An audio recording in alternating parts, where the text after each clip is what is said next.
Welcome back to the Messy Reformation. My name's Jason Ruis. I'm the lead pastor at Faith Community CRC in Beaver Dam, Wisconsin.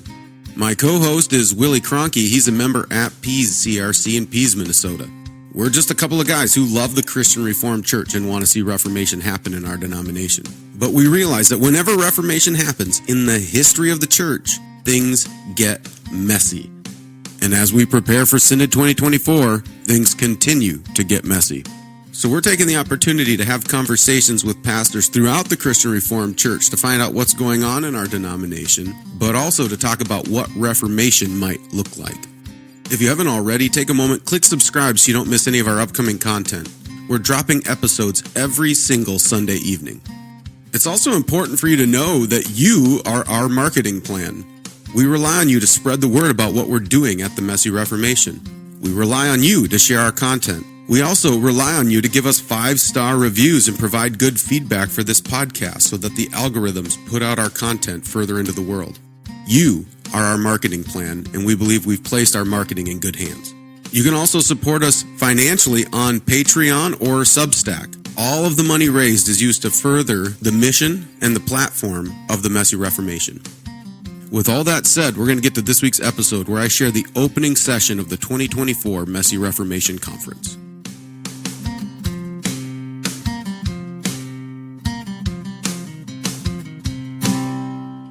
As I was preparing for this conference, I was reminded of a story from the Old Testament. Isaiah is given a word from the Lord for King Hezekiah. And here's the message the Lord gave to Hezekiah. Hear the word of the Lord. Behold, the days are coming when all that is in your house, that which your fathers have stored up till this day, shall be carried to Babylon. Nothing shall be left, says the Lord. And some of your own sons who will come from you, whom you will father, shall be taken away, and they shall be eunuchs in the palace of the kings of Babylon. Pretty harsh words, really.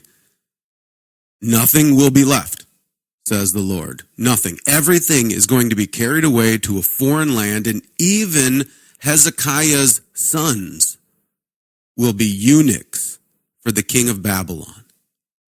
Harsh, difficult words.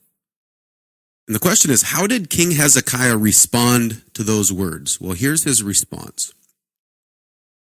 The word of the Lord that you have spoken is good. For he thought, why not? If there will be peace and security in my days. Can you imagine that kind of response? As long as there's peace and security in my day, I'm good. That's all he was concerned about. It didn't matter that his family was going to be taken away to a foreign land. It didn't matter that his house would be destroyed. It didn't matter that nothing would be left. It didn't matter that his children were going to be mutilated and enslaved.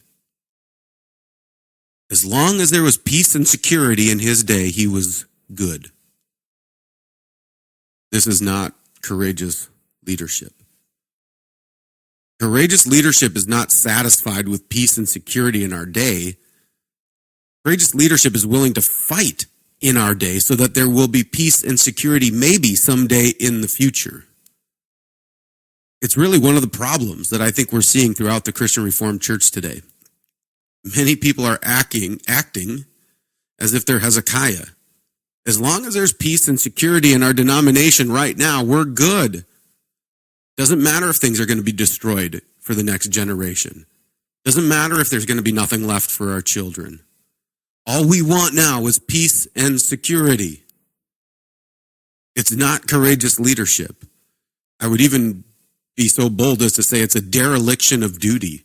We have a calling to build and fight for a future generation.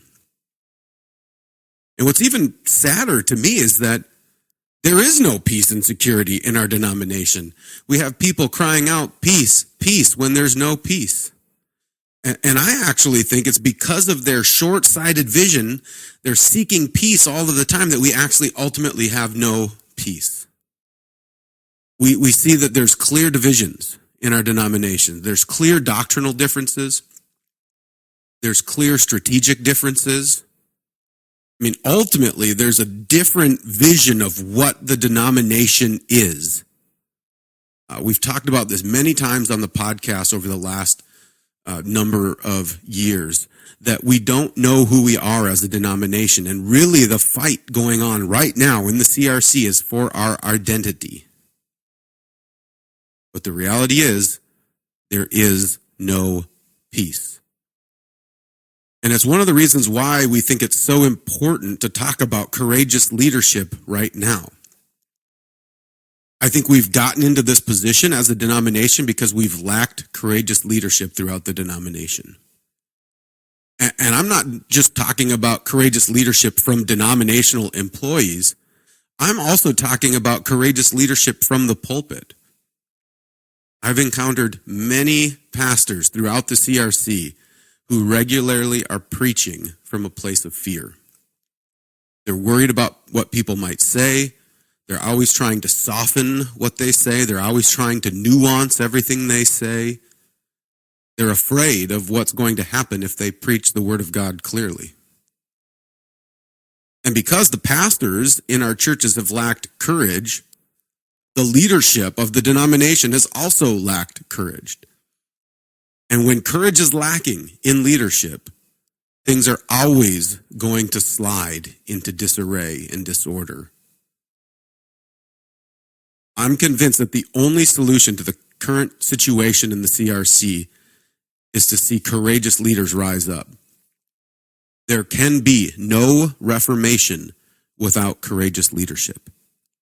Let me say that again. There can be no reformation without courageous leadership. Without courageous leadership, you're just stuck in the status quo at best, but often you end up just slowly drifting into decline and disarray and disorder. Reformation requires courageous leaders. Reformation requires courageous leaders because reformations are always messy.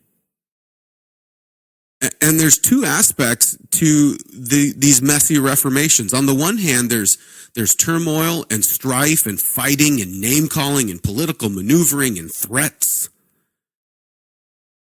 It's tough, and you get into positions where you question why you got into this work in the first place. But mixed with all of that aggression, there's also this apathy and lethargy that kind of seeps through the denomination. And so you have both of these things happening at the same time, where you have some pastors who feel beaten up because of the battles, but you have other pastors who feel like they're being suffocated under this wet blanket of apathy. We realize things have gotten to a point in our denomination where there needs to be some kind of a shock to the system. Like when somebody's heart stops beating, it needs some kind of high voltage electricity to be running through their body to get things going and to wake things up. And the reality is that doesn't happen with apathetic leaders. And it doesn't happen with leaders who are only focused on peace in their time. The only way you shock a system like this back into place, back into life, is when leaders in churches find courage.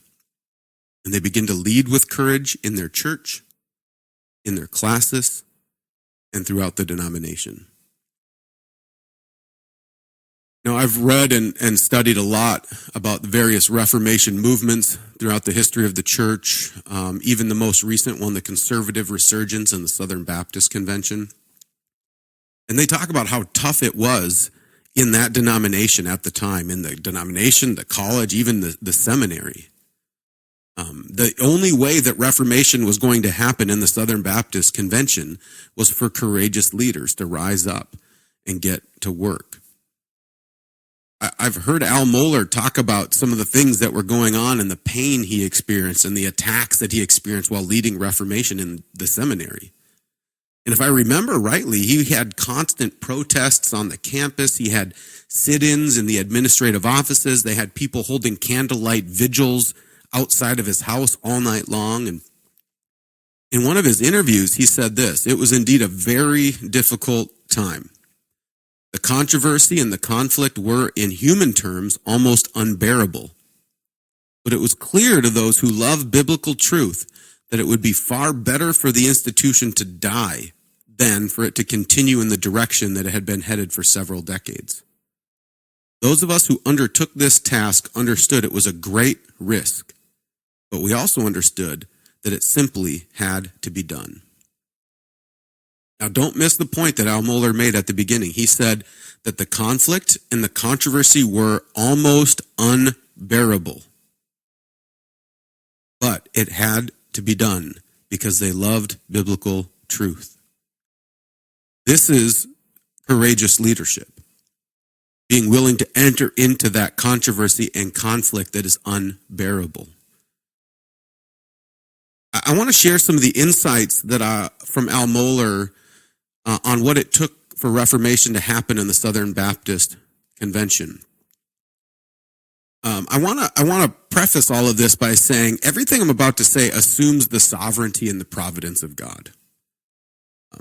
Make sure we don't ever forget that or lose that. We have to be certain that apart from God, we can do nothing, and we will accomplish nothing. Apart from God, we would have no courage. We would just disappear like vapor, like wind. So don't miss that point. But we also know that there are things we can learn from those who've exhibited courageous leadership in the past. And as I read through some of Al Mohler's insights on the Reformation and the Southern Baptist Convention, I've continually found myself saying, in order to do any of these things, we need to have courageous leaders. Reformation requires courageous leaders because Reformation requires great effort and conviction. Here's what Al Mohler says. He says, those who led the Reformation in the SBC had to put their personal reputations at risk. They had to be willing to be called troublemakers. They had to put at risk any future opportunity for leadership and influence.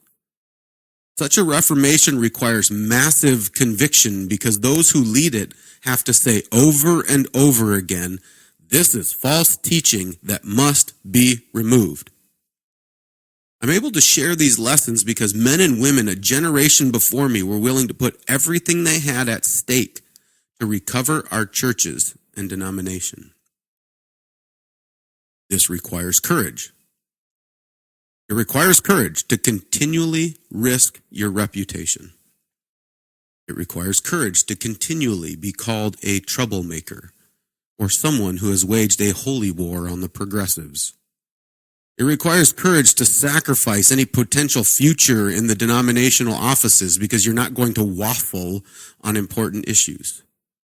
And it takes courage to continually say, this is false teaching and we will not allow it in our pulpits, our publications, or leadership of our churches and our denomination. This takes courage. And it's the only way we will see Reformation happen in the CRC. And it's going to take courage at this upcoming synod in order to repeatedly and continually call out unrepentant sin in the denomination. It's going to take courage to stand up at synod and remind everyone that we are a confessional denomination that does not allow exceptions. It's going to take courage to stand up at synod and speak clearly about the need to remove some churches from the denomination because of their unfaithfulness. Or maybe better yet, it'll take courage to stand out and say, we don't need to remove these churches. They've already removed themselves by stepping outside the bounds of orthodoxy. You're going to be called names. You will risk your reputation. You will probably ruin any hope you have of any position in the denomination, if you have such a hope.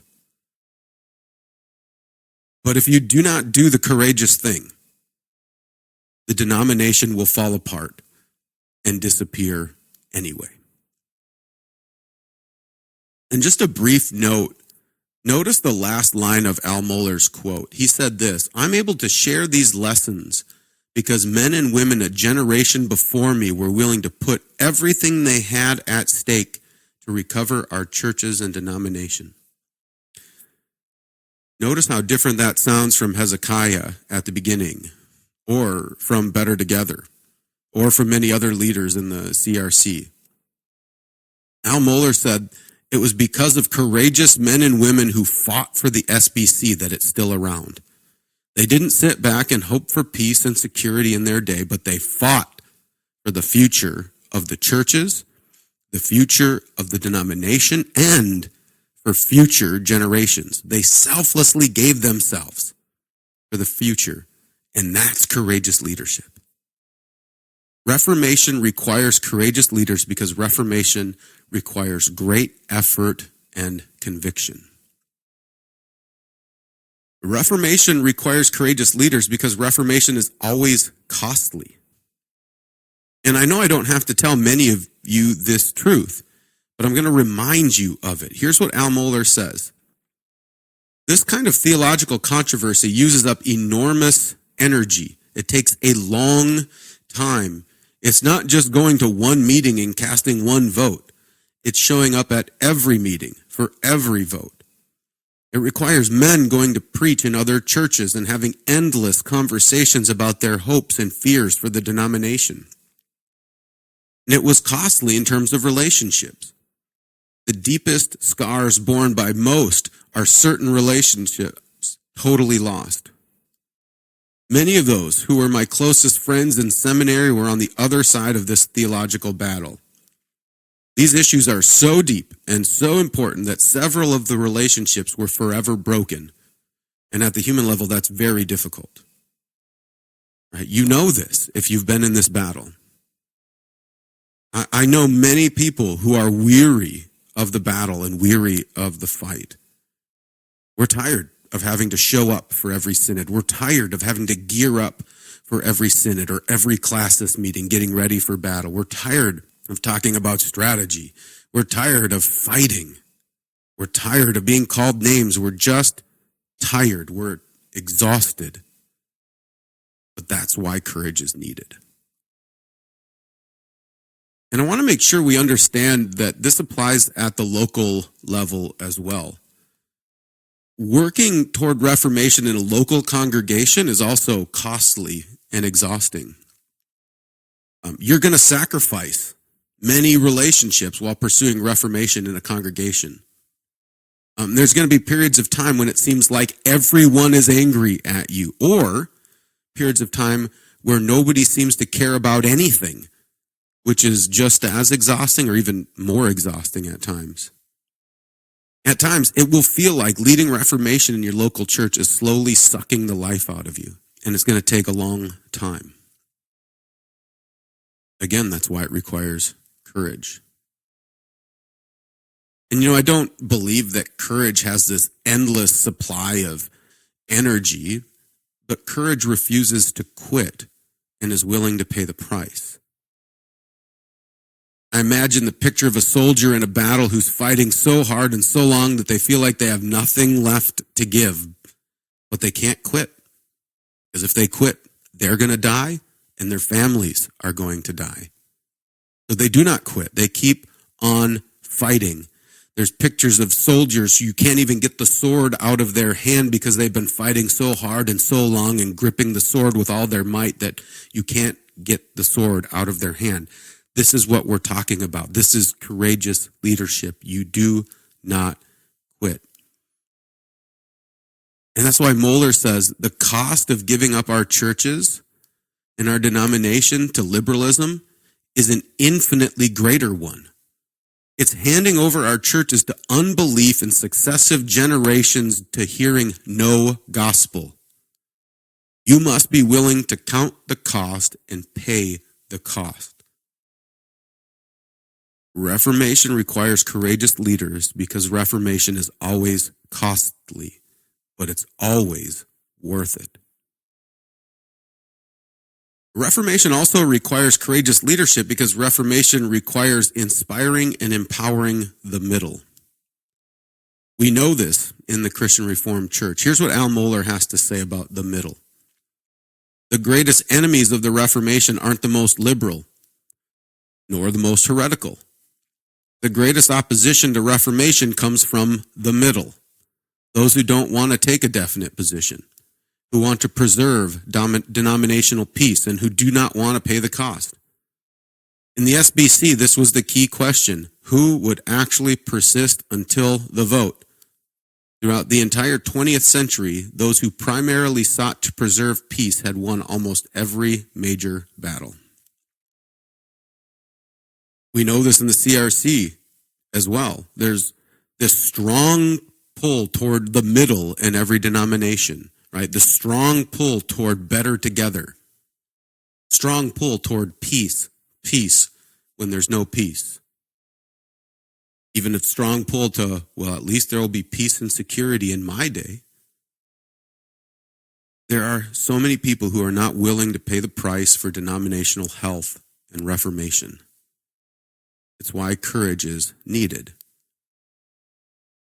It's why we need courageous leaders to stir up and encourage other courageous leaders to come out of the middle. I believe that courageous leadership it's contagious. And so is apathetic leadership, or this kind of peace leadership.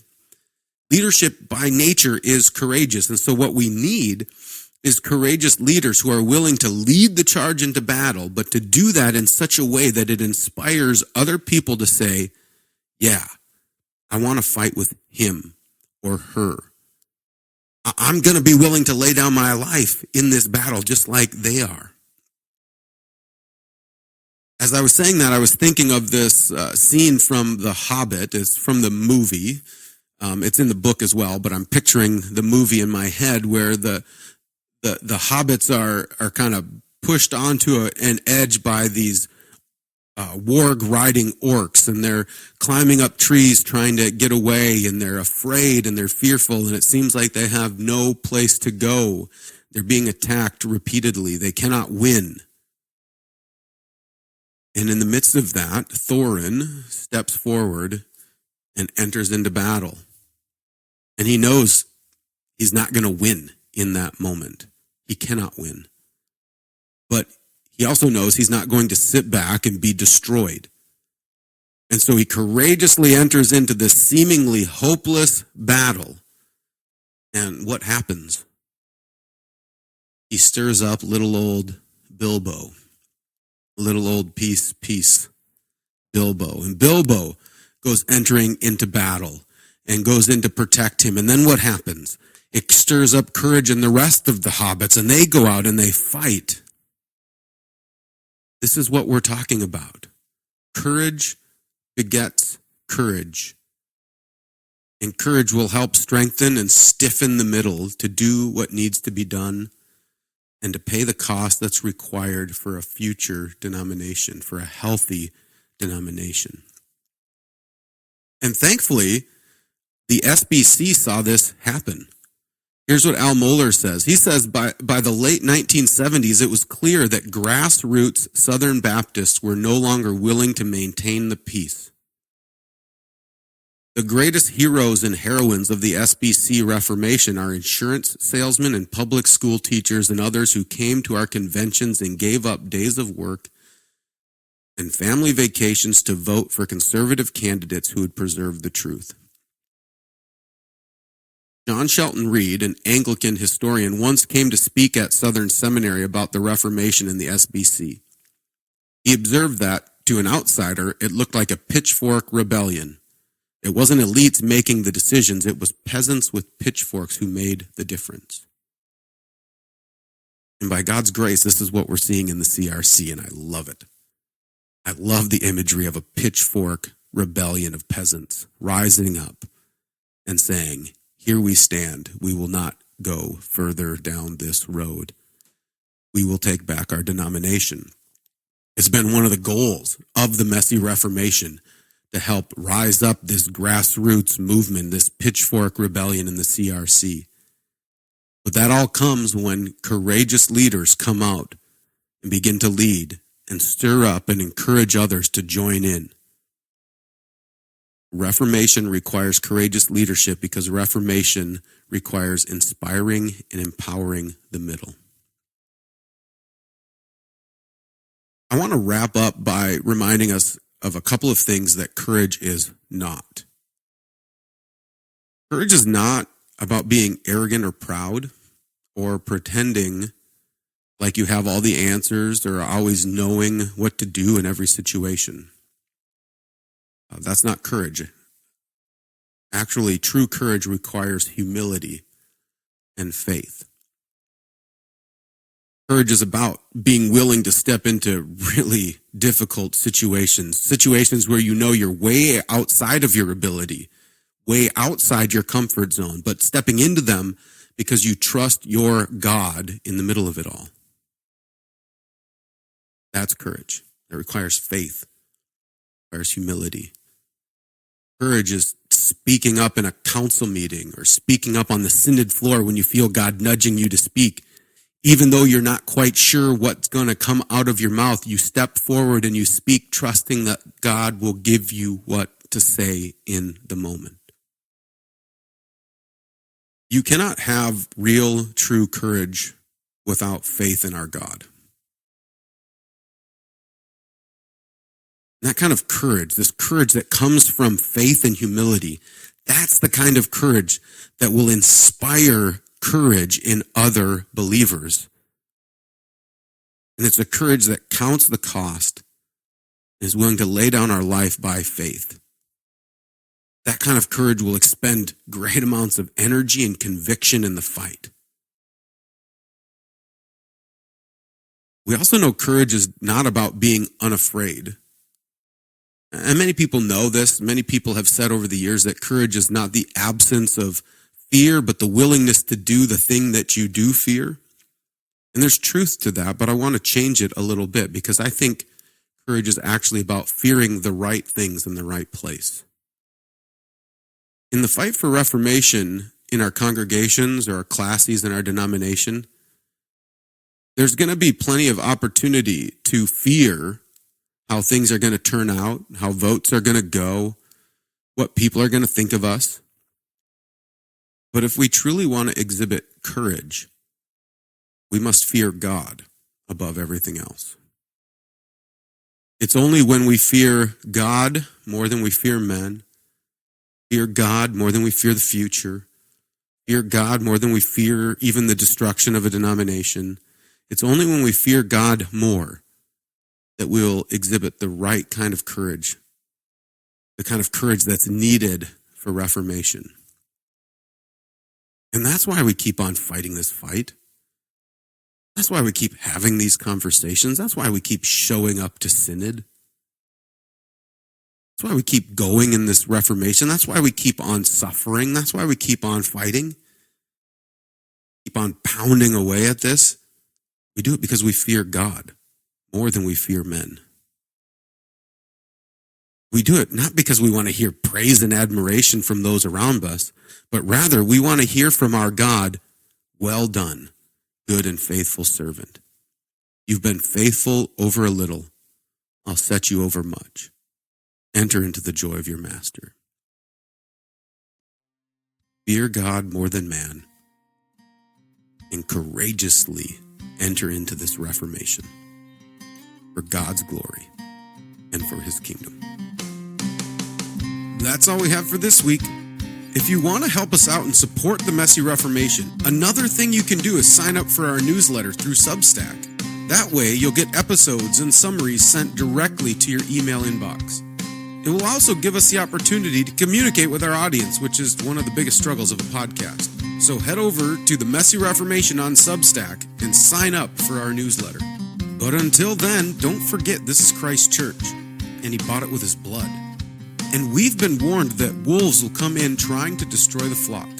So keep a close watch on your life and on your doctrine. Preach the word in season and out of season. And keep fighting the good fight in this messy Reformation.